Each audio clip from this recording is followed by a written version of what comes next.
including respect for sovereignty, independence, and territorial integrity. Only peace founded on these principles will ensure stability for Ukraine and reinforce the rules-based international order that benefits all member states. We will remain actively engaged with partners in pursuit of this goal for the sake of the people of Ukraine. I now resume my functions as President of the Council. I now give the floor to Her Excellency, Ms. Tanja Fajon, Deputy Prime Minister and Minister for Foreign Affairs of the Republic of Slovenia. Mr. President, Mr. Secretary General, allow me to take this opportunity to thank you for your words today and for your personal engagement on this matter over the past years. Ministers, dear colleagues, I sit here with you today exactly 1 year after I presided over Council meetings on the very same issues, the wars in Ukraine and Gaza. Reflecting on these two conflicts, I cannot ignore the many troubling similarities they share. In both cases, there is aggression by the Russian Federation in Ukraine and by Israel in Gaza, directed against significantly smaller countries. In both cases, international law is being openly and repeatedly violated.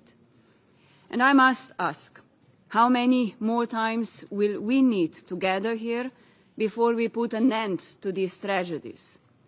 Dear colleagues, the war in Ukraine has accompanied my entire tenure as Minister of Foreign and European Affairs. As such, I feel compelled to reflect more deeply on some of its aspects, because I fear that over time, certain elements may have begun to fade from our memories. First, now well into its 4th year, this war continues to escalate. We are witnessing a record number of aerial attacks far from the front lines, causing record numbers of civilian casualties across Ukraine. Second, the rationale behind this war keeps shifting. We've heard justifications ranging from the welfare of Russian minority to Ukraine's Euro-Atlantic aspirations, vague security concerns, and accusations of nationalism within its government. But colleagues, let's remind ourselves, under the UN Charter, none of these reasons provides ground for war. None of them can justify aggression. This is not the first time the Security Council has found itself paralyzed, unable to take meaningful action. But that does not absolve us from our responsibility to protect civilians in armed conflict. Just as this applies to Ukraine, it applies equally to Gaza, Sudan, and to any other region suffering the consequences of war. And as with any protracted conflict, we must continue to confront the facts. We must speak out where condemnation is warranted, because failing to do so is failing to acknowledge reality. And without that, meaningful steps forward are rendered impossible. We condemn the violations of international humanitarian law.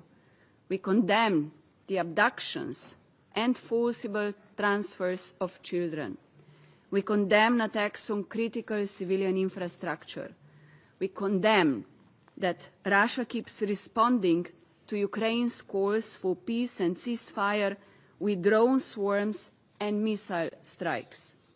We condemn this war of territorial conquest that countries to erode the foundations of the UN Charter and the credibility of this organization. Mr. President, Slovenia believes firmly in the urgent need for a ceasefire and the start of meaningful peace negotiations. These are objectives we know the majority of the Council can support. Slovenia stands ready to work towards a just and lasting peace, one rooted in the principles of the UN Charter. Every nation has the right to shape its own future. Every person deserves to live in peace, dignity, and freedom. And my country will continue to aid the Ukrainian people until they achieve what they deserve. Thank you. I thank Her Excellency Ms. Fajon for the statement. I now give the floor to His Excellency Mr. Lars Løkke Rasmussen, Minister for Foreign Affairs of Denmark.